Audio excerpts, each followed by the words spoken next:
I'm going to speak about the five pillars of Islam.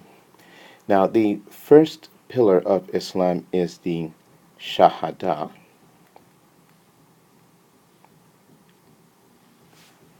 The second is prayer, and we can say canonical prayer, and we'll talk more about. I'll talk more about that. The third is charity.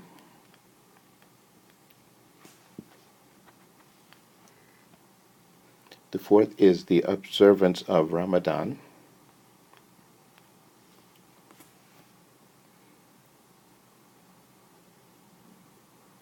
And the fifth is pilgrimage to Mecca.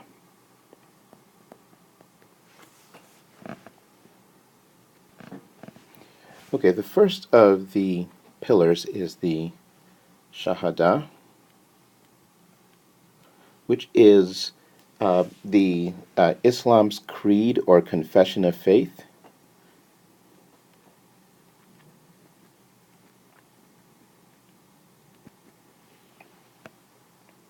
Okay, and it consists of a single sentence. It is, there is no God but Allah, and Muhammad is his prophet.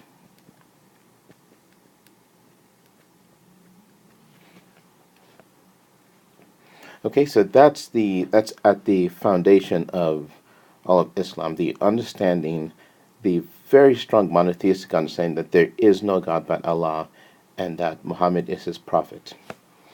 Now, the second pillar of Islam, the is canonical prayer. So, with Islam, prayer is set at 5 times during the day. Everyone's expected to pray 5 times. In prayer, you stress praise and gratitude, and you include your supplication. You can pray for different things, and you pray wherever you are. And usually, there's a practice of absolution, ablution. I'm sorry. Before you pray, which is you have to wash certain parts of your body and then you pray. If you're in, say, in the desert or somewhere sandy, you could use sand, but the sense in which you're cleansing yourself, you're cleaning yourself before you pray, and you take a prayer mat and you have to turn towards Mecca and you pray. So prayer is set at 5 times a day for the Muslim. Now the third pillar is charity. And in Islam, if those who are comfortable are required to share with the less fortunate. And there's also a pretty complex system in Islamic law about how there's almost like economic system, how people, one ought to share things and, you know, how that all works. So charity is required as if you're going to be a good Muslim, then you should, if you have, then you should help the less fortunate. Now, the fourth is the observance of Ramadan. So, Ramadan is the holy month in the Islamic calendar. And it is during this month that the Quranic revelation commenced. So, when uh, the Prophet began to receive Quranic revelation,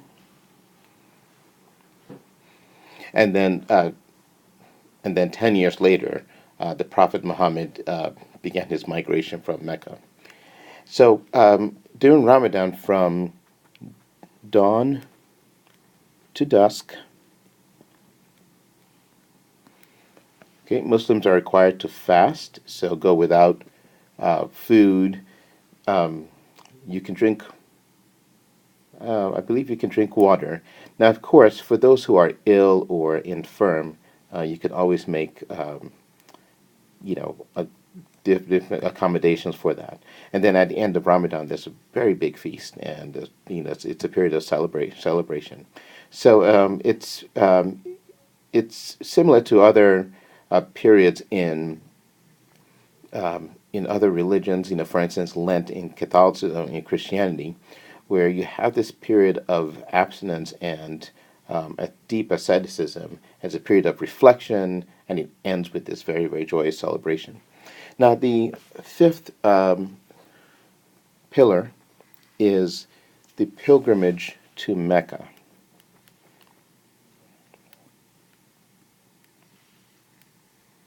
So, the pilgrimage to Mecca. So, once during a Muslim's lifetime, she or he is required to journey to Mecca. Now, the basic purpose of this is to highlight the pilgrim's commitment to God, and it's a reminder of human equality. So everyone goes there. You exchange your clothes for simple garment-like sheet-like garments, and it brings people from all over the world together, and it promotes understanding among peoples. And so you may have seen pictures of um, thousands, hundreds of thousands of Muslims, walking and praying around the Kaaba in Mecca. So it's a very striking image, and one that's very powerful for people who uh, undertake this pilgrimage.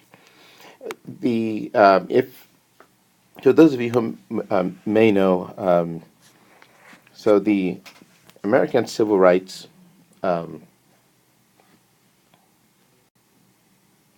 the American Civil Rights activist in the 60s, Malcolm X, was his brand of sort of civil rights was more strident, and he called for fighting for equality by any means necessary.